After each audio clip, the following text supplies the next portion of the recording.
mitra sadaya nuju ngadangkeun dongeng nuju judulna Pancatunggal karangan Giligsa. Teu karaos ayeuna nincak bagian ka-44. Mangja ngaturkeun nuhun mugi-mugi dongeng-dongeng ti Mangja official tiasa katampi kaminyahan. Atuh Mangja ngaturkeun nuhun oge ka wargi-wargi sadaya. Atur nuhun nu paresna subscribe sareng loncengna, nu parantos like-na, nu sering komentar, sering ngabagikeun acara ieu ka duta canuninga. Aduh, matur nuhun. Margi seueur keneh para mitra wargi urang duta canuningannya. Baheula kungsi ngadengikeun dongeng cenah di radio ya, Mang Jaya. Tah ayeuna di YouTube cenah ya. Mangga Mang Jaya official, buka we Mang Jaya official. Tos seueur dongeng para mitra. Pamininga dina ieu naon teh daftar aya 60 naon video-video para mitra nu kasanggakeun kata nabi reng-rengan video kitu nya nu kasanggakeun dina carios-carios wah seueur para mitra dongeng nu parantos kasanggakeun mangga nyanggakeun hoyong anu kumaha aya di dinya bade carios silat aya bade carios roman keluarga aya, bade carios anu naon pikasieun aya, itu komplit banget nyanggakeun.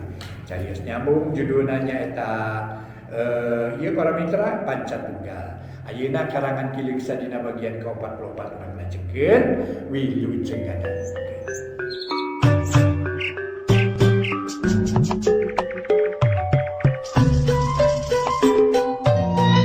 Para mitra anu mulya, wilujeng tepang dangu sareng acara matuh dongeng enteng pangbeberahmana.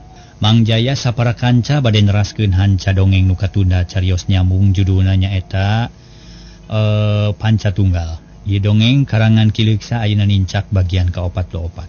Mangga atuh urang lajengkeun hanca dongengna etang-etang hiburan pangbeberahmana carios nyambung judulna Pancatunggal karangan Giligsa dina bagian ka-44.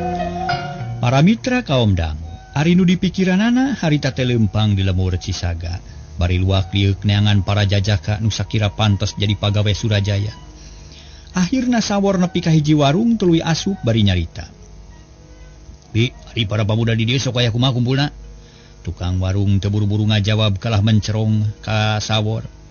Bari harita teh kerung sabab tukang warung apal kana beungeut sawor sarta apal kana sorana. Ai nakala ka ngahulang bi. Aya naon dina beungeut kuring ha? Ih lain kitu ujang bibi asa inget ka putra Sugala nu ical sabatara tahun ka tukang. Ari ayeuna bet kasumpingan ku ujang rupi nama sami. Rupi ujang saha jenengan? Cek tukang warung malik nanya. Ngaran kuring Sawor nu memang anak abah. Oh, itu jang Sawor. Nu laras ujang. Bener bina jiga nu reuwas. Kieu ujang kapungkur teh tuang rama tos hajat matang puluh. Hajatan ujang nu dianggap parantos maot.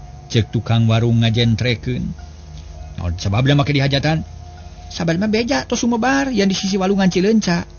Aya mayit lalaki nu rupana dedegan jiga jang Sawor kitu. Karek siga dianggap nyetap tapi dianggap nya. Kumaha ieu teh? Duh kada tuang rama ge percanteneun. Ari mayit dikubur teh henteu. Henteu teras palid deka penak deui. Sawor ngahuleng para mitra. Manehna mikiran omongan tukang warung diakurkeun jeung omongan bapana katut emangna. Ayeuna beuki kaharti yen manehna teh dianggap geus maot pedah aya beja kitu. Paingan abah teu ngaku da geuning geus kitu, katipu ku beja, nu can puguh karuhan. Tapi keun bae bi kuring mah teu butuh kudu kitu. Ayeuna mah jawab pertanyaan kuring ari pamuda di dieu sok wayah kumaha kumpulna. Biasana mah bada asar ke sakedap deui. Nuhun atuh ayeuna kieu bi. Kuring butuh ku pagawe kira-kira 10 jalma. Hayang kabawa poe ieu sabab geus butuh pisan. Taina rek sakalian minta bantuan ka bibi pikeun neangan pagawe. Sanggup atawa henteu bi? Cek Sawor Daryanaker. Sanggam ujangkeun bae ku bibi urang kumpulkeun. Tapi kumaha aturanana jeung sabaraha gajihna di mana digawena? Ari butuhna 10 jalma, lalaki 8 awewe 2, digawena di Cipelang. Keur nyumpunan pamenta den Surajaya gajihna gede. Ngan moal disebutkeun ayeuna bisi nyalahan. Pokona mah nyugemakeun we. Ari bibi rek diburuhan ku kuring dah sakitu. Cek Sawor bari nuna duit dina meja meuni namru receh wungkul. Bibi tukang warung atoheun lantaran duit kaitung loba sarua jeung harga uras saboboko. Nya nuhun atuh ujangkeun bibi, ku bibi urang uruskeun pasti beres lah. Sabab nu butuh ku pagawe teh loba. Ka bibi sok rajo nu naranyakeun. Tah kitu we nya bi, pek uruskeun. kuring rek balik heula ye. Sawor ngaleos indit maksudna marek nepungan indung Sutima. Nu katelah bi amah teh. Sedeng si bibi tukang warung sarangah serenge seuri sorangan sabab menang duit ti Sawor. Keur kitu kurutak anu datang dua jajak karek ngadon jajan bari megat nu ngaliwat. Dasok loba mojang anu ngadon midang bari neangan bujang. Tah geuning aya jang uhe, sok diuk jang bibi aya picaritaeun. Naon bi asal reuwas ting? Nu ngaran uhe melong. Kababaturanana nu ngaran entob olohok. Bibi teh boga pijalanan nu hade yeuh pikeun ngahonta cita-cita nu ngarora. Yeuh. Mun jang uhe butuh ku bibi rek dibejaan ngan aya syaratna. Cek biu jeung si bibi tukang warung kawas nu rek meres da beda dina rindatna. Ulah baturan dibejakeun sing jendre mun kaharti rek ditarima, nya mun teu kaharti mah nya pasti ditolak meureun, cek uhe parawargi. Kieu ujangnya bibi sanggup ngasukeun ujang sangkan meunang pagawean anu meureun nu ngareunna asa bisa ngayakeun duit 10 ringgit tah kitu. Nah keur naon duit nabi? Apan keur waragad ka ditu keur ongkos-ongkos keur beberes ka jerona pokona mah keur kumaha kitulah bangsa sugak sogokna. Nya anda teh bi. Ih. Nah mah kitu nyaan bibi mah tarang bohong jeung deui karunya we ka ujang nu geus lila ngaligeuh bae teu boga gawe. Tah mah aya nu butuheun sarta bibi sanggup ngajalankeunana. Asal aya duit nu penting mah. Uhe jeung baturna silih reret omongan si bibi jadi bahan pamikiran udaria. Sabab manehna keur butuh pisan ku pakulian geus lila neangan pagawean nu sakira ngadatangkeun hasil. Ngan ngeunaan duit nu disebutkeun ku si bibi berat nyumponanana lantaran uhe teu bogaeun duit nu sakitu lobana. Kumaha jang uhe rek daek digawe di ditu? Sabaraha gajina bi? Uhe kalah ka Malik nanya. Can bisa nangtukeun ari gajihna mah ngan jelas bakal ditarima. Di mana digawena jeung saha dunungan kuring? Surajaya urang Cipelang. Eta. Keke ah. Kudu mikir heula rek digawe di dinya mah. Sabot keur ngobrol uplek kurunyung Sawor datang deui. Paroman alum sabab teu hasil manggihan bi amah. Sup ka warung gek diuk digireun uhe nu keur nyawalakeun urusan pagawean. Mana nu rek digawe teh bi jeung meunang acan ieu? Sawor nanya. Meunang jang tapi bibi tukang warung reuwas. Sok sieun katohyan ku Sawor ngeunaan obrolan bieu. Nah jiga nu gugup aya naon bi? Henteu ujang mah we taros ku ujang. Gatuh. Ieu nu rek digawe teh? Sawor nanya ka uhe. Mun Kang nanging abdi teh teu gaduh artosna, cek uhe. Nah duit keur naon? Apaan amatak neangan pagawe ge kuring teh sanggup ngagaji. Lain rek neangan duit. Sawor heraneun terus ngareret ka si bibi. Nu direret beureum beungeutna. Janten teu geudang artosnya Kang? Uhe atoheun. Henteu asal daek we digawena. Sarta kudu daek cicing di ditu lantaran sawaktu-waktu kudu milu dagang jeung nulungan ka kota. Apa kitu mah daek lah. Cek uhe giatna keur. Abdi ge daek da puguh butuh ku pakulian, entob nempas ukur atuh ari kitu mah jig deangan batur dalapan deui. Awewe duaan nu meujeuhna sarta keur bisa digawe. Ngarah teu hese ngawara babakuna mah. Mangga Kang. Uhe jeung entob parawargi haripeutna keur leos indit rek nepungan babaturanana. Nu butuheun ku pagawean ari Sawor ngadagoan di warung bari ngopi. Ngobrol jeung si bibi nu katara bangun era asa boga dosa. Gancangna carita Sawor geus hasil meunang pagawe 10 jalma geus kumpul. Tuluy dibawa ka Cipelang disetorkeun ka Surajaya. Harita teh pagawe anyar dikumpulkeun dibere katerangan ku Surajaya ngeunaan tugas masing-masing. Samemeh ngamimitian digawe kuring salaku dunungan rek ngabejaan ka maraneh. Awewe duaan pasti digawe di dapur ngabulaan dunungan istri. Ari lalaki nu bakal diatur ku Sawor sawareh ngurus kuda, sawareh ngurus ingon-ingon, sawareh ngurus balong jeung sawah. Maraneh kudu suhu digawe, kudu tanggung jawab jeung satia ka dunungan. Kuring sanggup ngagaji gede asal sarerea beres, bener-bener satia ka kuring. Cik jawab ku sarerea sanggup henteu? Sarerea ngajawab yen sanggup nyumponan amanat Surajaya. Atuh geus kitu mah tuluy pagawe teh ditempatkeun nurutkeun tugasna masing-masing sarta harita keneh ngamimitian digawe. Gancangna carita sabulan geus kaliwat para pagawe geus kaciri suhudna. Geus katempo kasatiaanana malah mah digawena rajin. Tara melencing jeung elodan estu soson-soson kana pagawean. Di antara pagawe nu 10 aya di antarana nu apal ka Sutima. Malah akhirna mah sarerea ge nyaho yen dunungan awewe teh asal nama urang Cisaga anak Madari. Puguh sarerea beuki suhud lantaran boga rasa yen ngadunungan ka batur salembur. Sugan we ari rajin mah bakal leuwih nyaah, bakal leuwih betah digawena. Dina hiji poe para wargi, Surajaya mere putusan ka Sutimah yen minggu hareup bakal ngalaksanakeun akad nikah. Puguh Sutimah atoheun lantaran niatna bakal laksana. Sanggeus asak badami jeung Surajaya, Sutimah ngadeuketan ka Sawor rek aya nu dibadamikeun. Ai naon nyai bangun rusuhna keur kitu cek Sawor bari neuteuk. Kieu Kang tadi teh Kang Surajaya geus mere putusan yen minggu hareup rek ngalaksanakeun akad nikah. Tak lantaran kitu kuring jadi inget ka emak jeung bapanya yang ditungkulan ku kolot. Cing kumaha carana sabab Kang Surajaya mah bebeja teh geus ka Kang Surajaya mah bebeja geus teu boga bapa. Gampang atuh bejakeun we amang jeung bibi kitu. Keur ngawalian mahkeun ku akang. Sarua ge meureun kitu. Jawab Sawor estu sangeunahna naker hayang bener cek sorangan. Tapi kumaha mun emak jeung bapa teu percayaeun sabab cek akang ge urang teh geus dianggap maot. Kumaha lamun geus kieu? Apa serahkeun ka akang. Urusan eta mah henteng. Mang Mandari jeung Bi Ama sina ka dieu ku akang rek ditepungkeun jeung Surajaya. Ya teh pamanyai. Pek atuh jalankeun kuring mah tarima beres we. Tapi kuring aya tanyakeun kudu kumaha mun geus laksana kawin. Laksanakeun we sakabeh ka hayang. Menta ka Surajaya sangkan ngabuktikeun ka nyaahna. Mun Surajaya teu nyumponan ka nyaah nyai, hartina cinta teh bohong. Mun geus ka nyahoan mah urang rebut we harta bandana kabeh. Cis. Kang mah kasar teuing ulah kitu Kang ah. Mending oge neangan jalan sejen kumaha carana sangkan cita-cita ka hontal. Cek Suti mah lebareun ari kudu make jalan kasar mah. Sabab nya bogohna ka Surajaya mung kaleungitan deui. Nyari geus laksana jadi pamajikan mah yang naon-naon ge pek we hada mah aya nu ngahalangan. Najan rek nyieun nagara ge taya salahna. Ngadenge omongan kitu pikiran Suti mah ngadak-ngadak ngajol bet hayang nu lain-lain. Pikiran ngadak-ngadak ngablesat kanu jauh, kanu can kungsi ka sawang ti anggalna. Suti mah hayang jadi prameswari raja, hayang boga emban nu loba, hayang boga karaton jeung nagara, hayang disemah ku abdi-abdi, hayang diugung-ugung ku rahayat, nyeh seuri sorangan terus neuteup ka Sawor.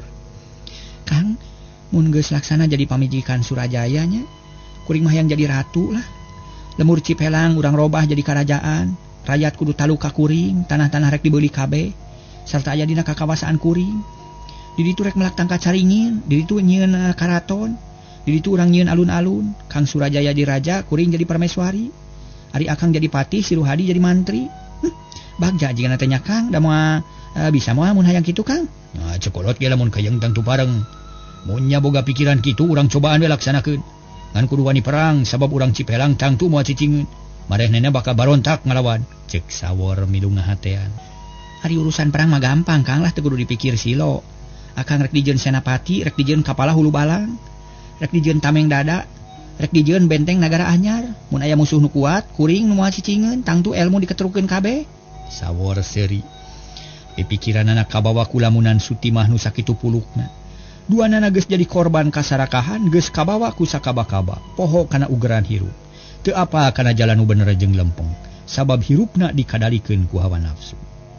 Sanggeus parat badami Suti mah asup deui ka imah nepungan Surajaya nu keur ngabaheuhai bari udud. Pipikiran asa tentrem sabab asa rek manggih lalakon anyar nu leuwih ngeunah bata nu enggeus-enggeus. Satuluyna Suti mah jeung Surajaya ngabadamikeun deui urusan kawin, ngatur-ngatur biaya jeung sagala rupana. Teu matak susah atawa bingung sabab duit loba bana teu kurang, kari metakeun kari migawe. Atuh geus puguh kitu mah poe eta keneh Sawor diparentah pikeun sasadiaan ngayakeun barang-barang nu dibutuhkeun keur kawinan teh. Cunduk kana waktuna datang kana mangsana, nitih wanci nu mustari nincak mangsa nu sampurna. Rencana Surajaya nu geus dipararancang ti anggalna laksana. Surajaya dikawinkeun ka Suti mah ngahaja direah-reah nangap rupa-rupa karasmenan. Dina poean kawin Madari jeung Bi Amah datang kitu deui sugala. Tapi teu daekeun asup ka imah ukur caricing di luar. Lalajo karasmenan sasat lalajo cara batur.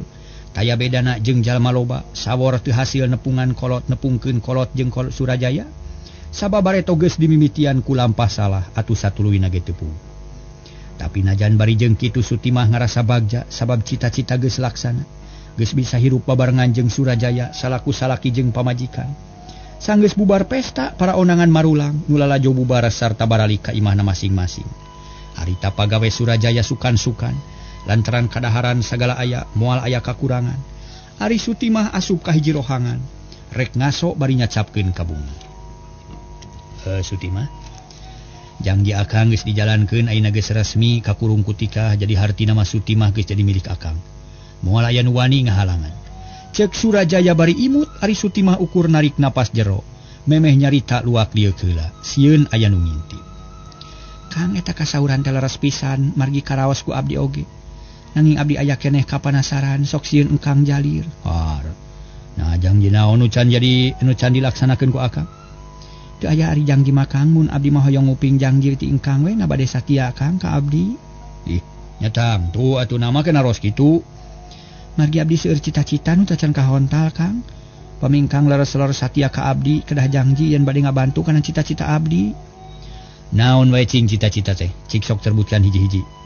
Cek Surajaya semu heran lantaran omongan Sutima dari anak kera jiga-jiga aya hiji hal anu jadi udagan penting. Kahiji hoyong laksana jadi ratu, kadua hoyong laksana newak manusia nu ngaran yoga. Sabab eta musuh pun aki nu kedah dibasmi. Katilu hoyong gaduh karaton sareng karajaan. Barang ngadenge omongan kitu Surajaya colohok bangun teu percaya kana dedengeanana. Sabab cita-cita Sutima samar kana hasil, teu aya harapan kana kahontal. Harita para wargi sadaya memang Sutimah boga cita-cita nu luar biasa pulukna. Cita-cita nu kitu mah sarua jeung lamunan nu can puguh karuhan, taya bedana jeung nu ngimpi bari teu sare. Kumaha Kang? Lah, puguh mata kagetna asal huta teuing cita-cita teh. Henteu Kang, sabab sadaya ge tiasa we ka jantenan asal urang ngaleres-leres aya kahayang sarta daek ikhtiarna. Contona kumaha? Kieu Kang upami palai kagungan karaton sareng karajaan, engkang kedah meseran tanah sing seueur. Mun perlu mah lemur ci langkap ge peser we sadayana. Mun lemur ci pelang di dieu, pamitos janten milik engkang, teras adegan karaton adegeun lajeng ngadamel ulun-ulun alun-alun sing lega. Tos upami kitu mah hartosna mah tos janten karajaan, janten urang janten raja sareng ratu. Cek Sutima estu capitangna keur capetang kawas geus meunang ngapalkeun. Ish, teu bisa atuh sabab nu jadi raja teh teu gampang. Cuma boga tanah lega jeung karaton ari teu boga rakyat mah. Taneangan rakyat anu hese. Pajengkeun abdi sabab disangeup maluk-nalukeun manusia anu di urang dieu. Sing sanu geus taluk kudu ulun kumaha ulah ka urang. Mun teu taluk urang panyara kitu we carana mah. Sutimah beuki wani. Sabab boga angkeuhan pedah dirina ngagem rupa-rupa ilmu kasakten. Harita Surajaya ngahuleng asa percaya asa henteu kana omongan pamajikanana. Sedeng Sutimah harita terus ngolo-ngolo ka Surajaya sangkan nyaluyuan kana rencana jeung kahayangna. Nu akhirna Surajaya kasedekeun teu debat, teu bisa ngadebat deui. Ayeuna Kang kedah janji bade ngabantu atawa moal? Heug akang rek ngabantu. Ngan lamun gagal akang mah teu tanggung jawab sabab kabisa akang ngan dagang di lain perang. Kawajiban Kang mah lain perang tapi kudu nya tujuan kana sakabeh rencana abdi. Keun urusan ewak si yoga mah bagian abdi, sarta bakal dibantu ku Kang Sawor jeung Kang Ruhadi. Kitu di urusan nalukeun urang lemur eta ge bagian abdi. Kang masa satuju we kana naon-naon nu bakal dijalankeun ku abdi. Kumaha sanggem Kang? Sanggup. Jawab Surajaya setengah kapaksa sabab ari hatena mah teu panuju da puguh teu karong bakal pihasil.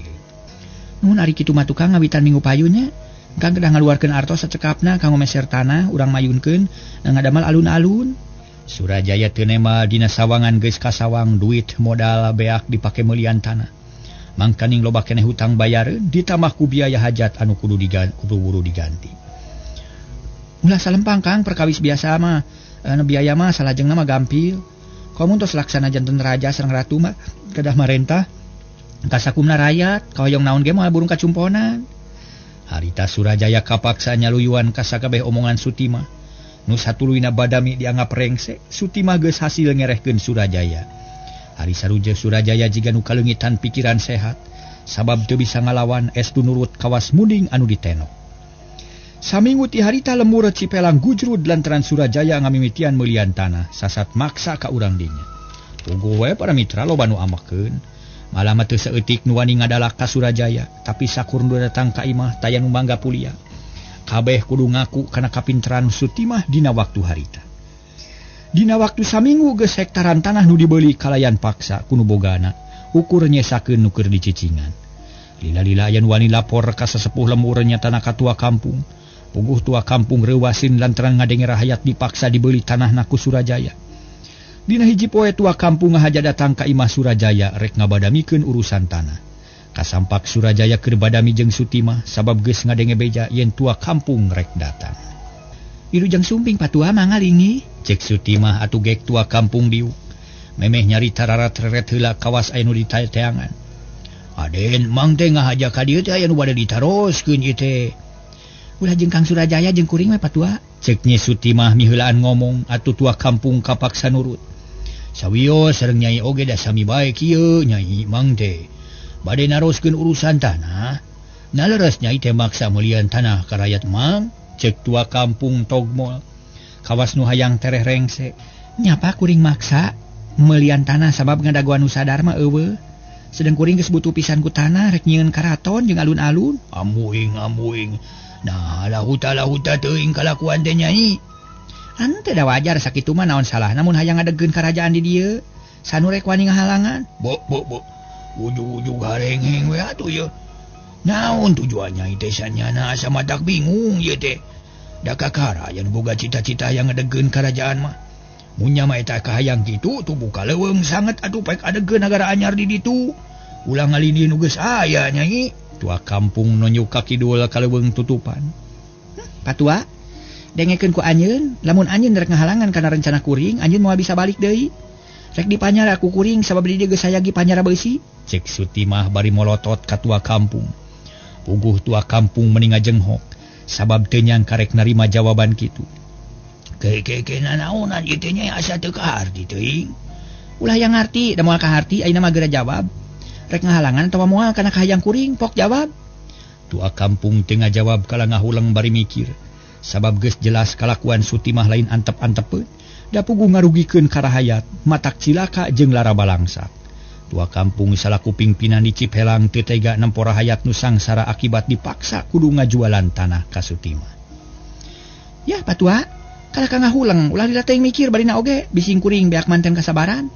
Sutimah ngabereg-bereg atuh tua kampung beuki kaget pok ngajawab. Sutimah, mana teh meuni asa kabina-bina teuing meuni ungah adat jeung adigung. Turutan kan Partiwi nu salawasna sopan jeung handap asor. Tara somong jeung adigung komo ari ngarugikeun batur mah cadu. Tapi na ari anjeun bet asa kacida-cida teuing. Tua kampung ngabudalkeun ka keuheuna. Beungeutna beureum sarta huntuna kekerot. Anjeun canyaho ka Sutimahnya, ya aing incu Aki Wanara nu bari nuluykeun tapak lacak anjeunna. Bakal ngadegkeun karajaan Wanara, bakal ngagelarkeun deui kamasuran Aki Wanara. Bisa anjeun canyaho, asaan ye? Ngomong kitu Sutimah bari nangtung ngadeuketan tua kampung. Seak narajaan lir kilat cebet pipi tua kampung ditampili. Kocak tua kampung ngajerit para mitra. Terus ngajungkel bari aduh-aduhan pipina nyeri jeung panas. Kakeunaan ku aji semu gunting ti Sutimah tapakna tutung ciga urut kaduru. Udang sia, temongkeun jiba lalaki. Pira ku eleh ku awewe? Sok udang siapa tua? Tua kampung teu nema deui atsaba boro-boro bisa ngalawan. Ngarasakeun kanyeri ge ampir teu kuat, malah lila-lila mah teu kuat diuk-diuk acan, ngagoler bari humaruru. Aduh, ampun Nyai ampun, mang moal aku mawani ngahalangan kana kahayang Nyai. Mangga we mangga. Cek tua kampung kapaksa nyarita kitu sabab teu kuat nahan kanyeri. Taya daya keur ngalawan rasa watir karayat ngadak-ngadak sirna kalindih ku rasa nyeri. Munya taluk maneh kudu ngawulah ka kami. Sabab lemur Cipelang rek di jeun nagara, ratuna kami Rajana Surajaya. Cek Sutimah. Beuki somong sabab nya hayang jadi ratu di Cipelang. Ampun Nyai mang bageus kolot. Teu tiasa ngabantu kana kapala Nyai ari ulun kumaha mah teu sanggup. Nganjang di moal kumaha wani ngaganggu sakitu we Nyai. Cek tua kampung horeameun ari kudu kumaha mah bising kabawa dosa gede. Teu bisa, sing sanu geus talu ka kami kudu daek teu daek kudu kumaha. Untuk daek artina ngajak ngesang jeung kami atau ngajak pasea ngadu ka sakten bising tua kampung penasaran sok nangtung urang ijen jeung kami. Aduh ampun Nyai ampun teu wararantun teuing mang mah mun teu wani kudu kumaha ka kami sok jawab sanggup atawa henteu. Mun teu sanggup moal bisa balik sia. Mangga saja taluk sareng kumaha syukur mun kitu mah geura balik tapi isukan kudu ka dieu deui nya bari mawa jalma nu rek ngajual tanah duit moal kurang di dieu sayagi loba. Cek Sutimah para mitra setengah hatena bunga sabab boga anel keuneun pikeun ngajalankeun paniatanana. Tua kampung singgah narima parentah kitu tapi teu bisa ngalawan sabab geus rumah sataluk taya kawani. Leos balik bari tungkul pikiran kabeur hate bingung susah ku pilampaheun. Para mitra kaum dangu, tua kampung singgah narima parentah kitu tapi teu bisa ngalawan sabab geus rumah sataluk taya kawani. Lewas bari tungkul pipikiran kabeur hate bingung susah ku pilampaheun. Sanggeus tua kampung balik Sutimah diuk deui kalayan salse paroman bear marahmai sabab geus hasil nalukeun tua kampung. Ang Surajaya ayeuna mah urang teh geus teu kudu ngider kanu jauh sabab bisa ngandalkeun tua kampung kauntungan sejen rakyat bakal sieuneun ku tua kampung mah. Nutang tu bakal ngajual tanah na ka urang moal aya nu ngahalangan. Tapi kumaha mun tua kampung hianat? Hianat kumaha Kang? Manehna bisa api-api taluk atuh tapi ayeuna balik ka imah. Komuninit nepungan kubu nu akhirna musuh datang ka dieu. Gampang teh mah urang talukeun acara tua kampung. Abdi mah teh sieun boro-boro pangkat kubu najan rajana ge moal burung diladenan. Cek Sutima bari nepak dada nemongkeun ka somonganana. Sing hati-hati nyai bising cilaka ku pola sorangan. Ulah hariwang Kang nu dianggap kuat ku abdi mah Iwati Sioga, musuh kabuyutan si Aki Wanara. Tapi abdi geus dilatih ku Aki sarta geus diwaris rupa-rupa ilmu pikeun ngelehkeun Sioga. Malah geus ngahajang ngayakeun aturan sangkan jago-jago di dieu barijil. Tareka abdi geus bukti bieu geus kadatangan tua kampung, isukan pasti kubuna. Pageto bakal datang upasna, pageto deui bakal aya jalma-jalma sejen nu ngaku boga kakawasaan di daerah. Keun ku abdi rek ditada, susuganana bakal jadi jagona. Tak kitu maksud teh Kang? Surajaya ukur ungut-ungutan ayeuna mangarti kana tujuan Sutima. Geras inget kana kaayaan mimiti tepung. Sutimah katempona campieu taya cahaya. Teu jiga-jiga jago hate Surajaya sok lilir. Aya rasa kaduhung sagede gunung bet ngampihan Sutimah, tapi tara bisa kedal. Lantaran hatena geus kabulen ku pangaruh Sutimah nu kacida kuat. Geus Kang ulah loba ting mikir ayeuna mah. Mending urang ngasokeun lah da moal aya naon-naon. Tapi kumaha mun duit kakurangan ya Akang bingung ya mangkaning nu dipake mulian tanah teh modal dagang teh. Surajaya ngebrehkeun kasusah teh. Urusan enteng da mah Kang Sawor baris bisa ngungkulanana. Pokona mah asa ulah salempang we. Ilmu naon ge geus nyampak di abdi, hayu urang reureuh. Surajaya eleh deet jung nangtung bangun laliat sup ka kamar. Dituturkeun ku Sutimah brug panto ditutup jep jempe teu kadenge naon-naon. Ari Sawor jeung Ruhadi harita keneh keur meujeuhna meuweuh ku pagawean. Lantaran tanah menang melian anyar kudu dicirian watesna sarta kudu ditalingakeun bisi aya nu ngaruksak tatangkalanana atawa bisi aya nu mindahkeun patok. Pagawe ditamahan sabab uruseun beuki ngalobaan Sawor ngarasa bagja sabab cita-cita geus laksana menang tahun-tahun guguru teh teu gaplah sabab geus hasil ngawasa Surajaya. Beurang deui peuting deui beak poe jebul minggu tutup minggu datang bulan parat bulan jebul taun nyerelekna waktu asa teu karasa. Bakatku betah-betahna hirup di alam dunia. Tapi kitu soteh keur nu hirupna sagala senang. Sagala aya ari keur nu susah mah sabalikna sapoe asa saminggu, saminggu asa sataun, sabulan ge meuni asa sawitu. Kaayaan lemur Cipelang kacida robahna ari sabab rakyat loba anu miskin. Malah teu saeutik nu kaleleban ku barang. Sabab dipaksa dibeli tanahna ku Surajaya. Mun ngalawan disiksa nu lawan dilapora ditewakan malah mah tua kampung bareto taluk teh ayeuna mah geus taya di kieuna dipaehan ku Sawor jeung baladna pedah lapor kan wajib. Ari para pangurus taya nu mampu alat nagara geus teu kuat. Malah manu ditangtang ku Sutimah tapi taya nu wani datang sabab geus loba conto nu wani datang hasilna matak pikawatireun. Sanggeus aya 5 tahun ku kumpul tanah Sutimah meredih ka Surajaya.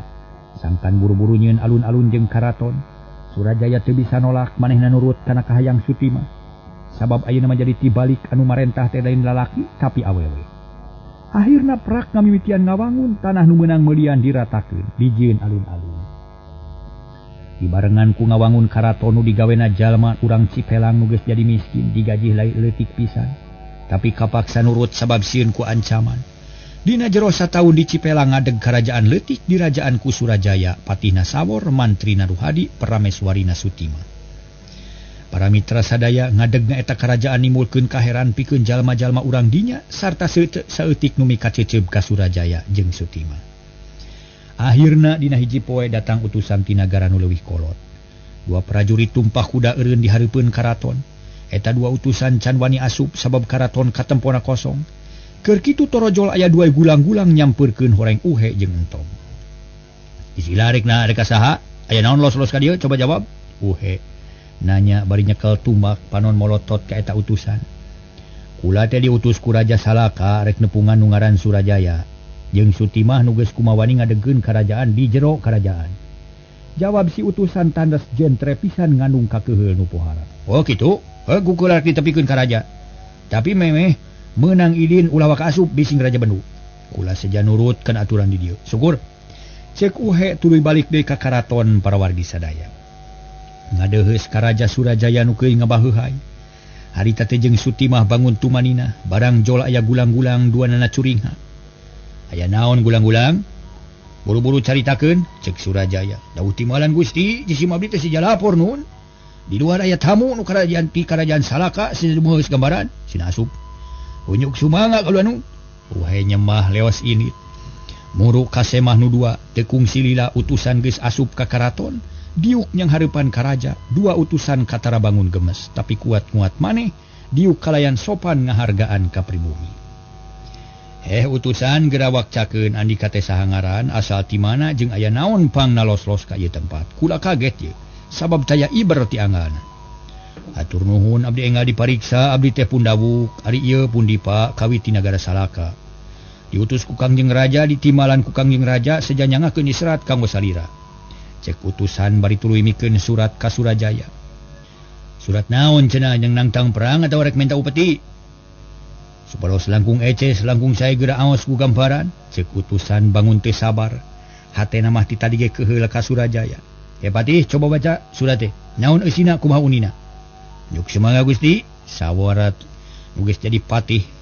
Harita teh para mitra surat buru-buru ditampanan dibaca unina pono. Raja anyar nu adigung Andika bisa lana jadi raja lamun bisa nyumponan tilu pamenta. Kahiji geura ratakeun Gunung Layung dina jero sapeuting, kadua geura jajal pangabisa utusan kami. Katilu kirimkeun senapati Andika nu gagah mun bisa ngungkulan kasaktian kami Andika lana jadi raja. Kula Raja Salaka. Sakitu Gusti, cek sawor bari nilapkeun surat. Hatena jadi panas sabab geus eces eusina surat teh sasat nangtang perang. Kaharti pasti Raja Salaka teh teu ngeunaheun sabab di jero nagara geus ngadeg nagara anyar. Keun bae da geus kitu kuduna ayeuna urang cumponan kahayangan. Sanu sanggup ngaratakeun Gunung Layung, sanu sanggup ngajajal kasaktian dua utusan, jeung sanu sanggup init ka karaton Salaka. Cek Surajaya dari anak keur surat ti Raja Salaka kacida diperhatikeunana, pok Sutimah nyarita. Kumaha caritaan Nyi Sutimah para wargi minangka permeswari. Pikeun ngayonan panangtang geus sadia, nu baris ngaratakeun Gunung Layung kuring pribadi, nu bakal ngajorag ka kerajaan Salaka patih. Nu ngalayanan kasaktian di utusan mantri. Hayo Kang Patih. Geura miang ka Salaka ari patih paman mantri geura tewak ta utusan. Ulas dibere meunang ari kuring rek ngaratakeun Gunung Layung. Daud timalan sejadi estokeun pisan amit Gusti. Cek sawor bari tuluy nyemah. Leos ini trek ngajorag ka kerajaan Salaka. Ari Ruhadi nu jadi mantri harita keneh nangtung rek newak dua utusan. Puguh utusan teu cicingeun duanana ge bareng nangtung sarta kaluar ti karaton lumpat ka alun-alun. Udag paman mantri cangkalak si utusan, cek Surajaya. Unyuk sumangga Gusti. Ruhadi lumpat muru musuh dituturkeun ku Surajaya jeung Nyi Sutimah. Tekung silila di alun-alun geus langsung pertarungan antara Ruhadi jeung dua utusan. Oreng nu duaan teh sakembaran kabisa jeung kasakten sarua. Tapi Ruhadi teu gimir teu gedag bulu salamar sabab manehna geus dibakelan rupa-rupa ilmu kasakten ku Akiwanara. Urang Salaka lamun Andika bener-bener jago. Geura tewak awak kuring, saasanu panggeulana bisa newak eta jago. Cek Ruhadi rek nipu ka musuh sabab harita teh can kungsi antel kulit. Musuh babali cetan siga nu ngahajang ngulur-ngulur waktu. Montong somong sia kami moal sieun ku pantar sia deuleu pila kadar mantri kacing calang naon pangabisana. Cek utusan bari mureleng ka Ruhadi tapi can rek narajang. Namun Andika teu wani, leuwih hade geura mantog sia. Mun wani geura maju tewak awak kami. Tema Ruhadi bari ngacungkeun peureupna. Atuh musuh teh ngagolak amarahna sabrut saurang nubruk kep ditewak leungeunna ngonci teu lesot deui. Musuh adu glajer hayang leupas tapi ku Ruhadi teu dileupaskeun. Malah dicekel leuwih tarik lila-lila pigeulang leungeun musuh teh molotok kulitna karasa nyeri jeung panasnya nyautan. Sok maju deui sia. Sok maju deui sia. Buktikeun omongan sia na nya boga kasakti nu punjul ti aing geuleuh. Musuh nu dua para mitra silih reret.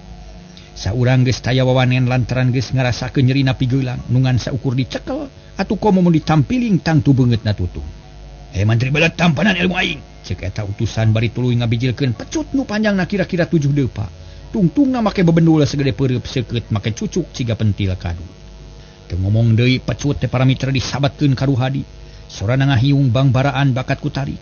Tapi Ruhadi waspada manehna luluncatan nyingkahan panarajang musuh bari ngintip babendul pecut anu rek ditewak. Siuk seot rek nyamber kana palipisan. Kep dek. Waktosna diseep para mitra.